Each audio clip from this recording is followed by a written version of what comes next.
Olá, alunos do 8º ano do Centro Educacional Castro Barreto.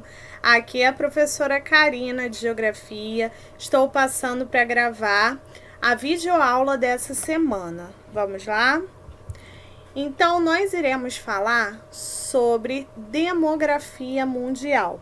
Então, falaremos até a página 97, então, de 92 até a 97. Na próxima semana, falaremos o restante. E aí, a gente começa explicando, né, essa questão de demografia mundial. E aí, eu começo a dividir para vocês, né, qual o significado da palavra demografia. E aí, a gente tem uma explicação. Demografia, se a gente dividir a palavra, nós teremos o prefixo demo, né, que significa população. E grafia, né, que vem da palavra grega, graphen, significa descrição, estudo. Então, nós faremos o estudo da população. E quando a gente fala de demografia mundial, então é o estudo da população mundialmente. E aí nós iremos trabalhar com características que são da população: a distribuição, o crescimento, o que compõe a população, a estrutura etária, o gênero, essa dinâmica de espaço, quais são os lugares que são mais habitados, quais são os continentes, os países que apresentam isso. Então, tudo isso nós iremos estudar a respeito, né, falando dessa parte de demografia mundial. E aí, nós iremos começar a conceituar alguns pontos na própria geografia e no próprio estudo do crescimento demográfico. Nós iremos falar sobre alguns tópicos que são necessários a gente saber o significado, pois serão palavras que irão aparecer com grande frequência no nosso estudo, e com isso a gente precisa saber. E o primeiro que eu quis destacar é o crescimento vegetativo. O que é o crescimento vegetativo? É a taxa de natalidade, a diferença entre a natalidade e a mortalidade, tá? Então, a diferença entre elas resulta no crescimento vegetativo. Nós iremos estudar a taxa de natalidade. Como o nome já diz, né? Natalidade. Lembra de quê? De nascimento, né? Então, é o número de crianças, né? Ou seja, o número de pessoas que nasce a cada 1.000 habitantes por um período do ano. Outra taxa também é a taxa de mortalidade. Como o nome já vem dizendo, né? Mortalidade significa o quê? O número de mortos. Aí, então, a gente lembra da palavra mortos, tá? E aí, também, a gente faz esse estudo com o número de mortos a cada 1.000 habitantes por período. Outra taxa é a taxa de mortalidade infantil.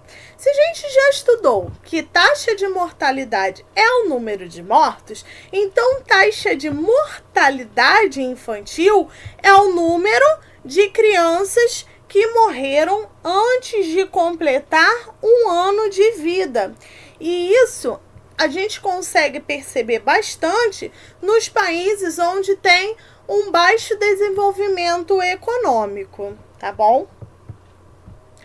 Saldo migratório. O que é o saldo migratório? É o número de habitantes que entram em um país, né, em um determinado período, né?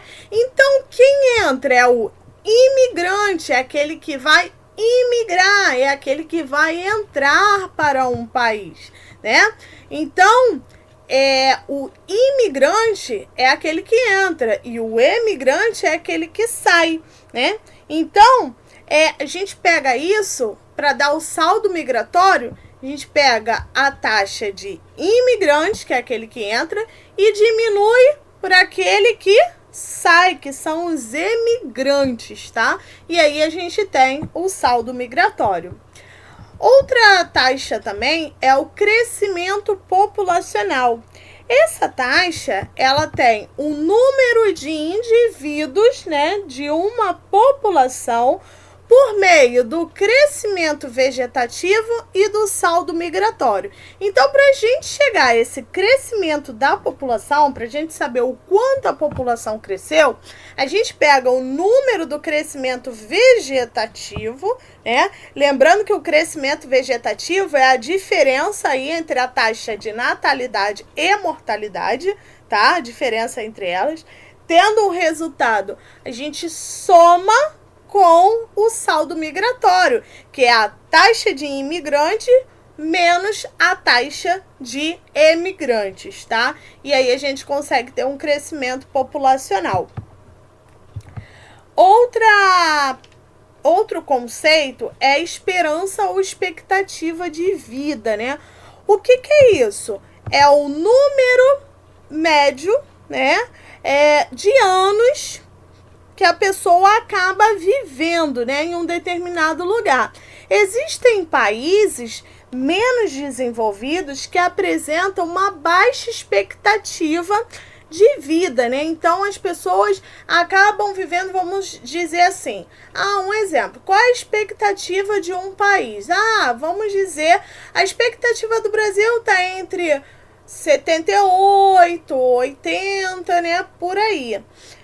Mais países africanos, né, a expectativa de vida, dependendo do local, ou por ele ser menos desenvolvido, ele acaba tendo uma expectativa de vida assim de 36, 38, né? Então, a gente pode reparar que é muito baixa, tá? Então, isso também, ele é influenciado de acordo com os fatores econômicos e de acordo também com o desenvolvimento de cada país. Nós temos também a taxa de fecundidade. O que é isso? É o número de filhos por mulheres em idades reprodutivas, tá? Então, você tem o número de crianças aí que cada mulher acaba tendo. A taxa de fertilidade é o número de mulheres férteis. Então, qual é a idade do período fértil? Então, eles veem quantas mulheres estão na idade do período fértil e tem a sua taxa de fertilidade. Bem diferente do que a taxa de fecundidade, porque fecundidade é o número de filhos, tá? E fertilidade é o número somente de mulheres. A pessoa pode não ter filho, mas ela se enquadra aqui na taxa de fertilidade se ela tiver na idade para isso, tá bom? E aí falaremos um pouquinho sobre a população absoluta e a população relativa. A população absoluta acaba sendo o número de habitantes que vivem em um determinado lugar, tá? Então, existem países que são mais populosos porque tem um número bem elevado aí de habitantes. Por exemplo, a China, né? A China é um país muito populoso, né? Então, ele possui aí uma densidade demográfica muito alta. E como é que a gente sabe isso? A densidade demográfica, ela pode ser observada da seguinte forma. Você pega o total de número de habitantes, tá? Que é a sua população absoluta, e divide pela área, né? Pelo tamanho do espaço, né? Pelo tamanho do país, da área. E aí, com isso, a gente consegue ter um resultado.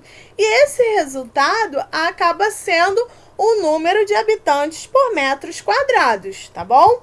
Sabemos que a distribuição da população mundial, ela acaba sendo de forma irregular, né? Ou seja, nem todo o planeta ele é habitado, né? Existem áreas mais antigas que são mais povoadas em razões de fatores históricos, Também existe populações onde você tem um maior número devido às questões econômicas, países onde são menos desenvolvidos industrialmente, que tem aí essa baixa de população, né? Então tem baixa natalidade, baixo nascimento, a gente consegue observar isso em Bangladesh e também no Paquistão, tá?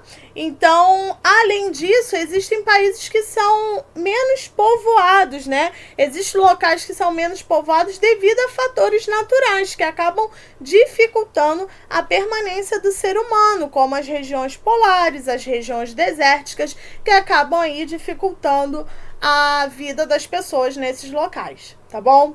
Gente, espero ter ajudado vocês nessa videoaula. Boa semana e até a próxima!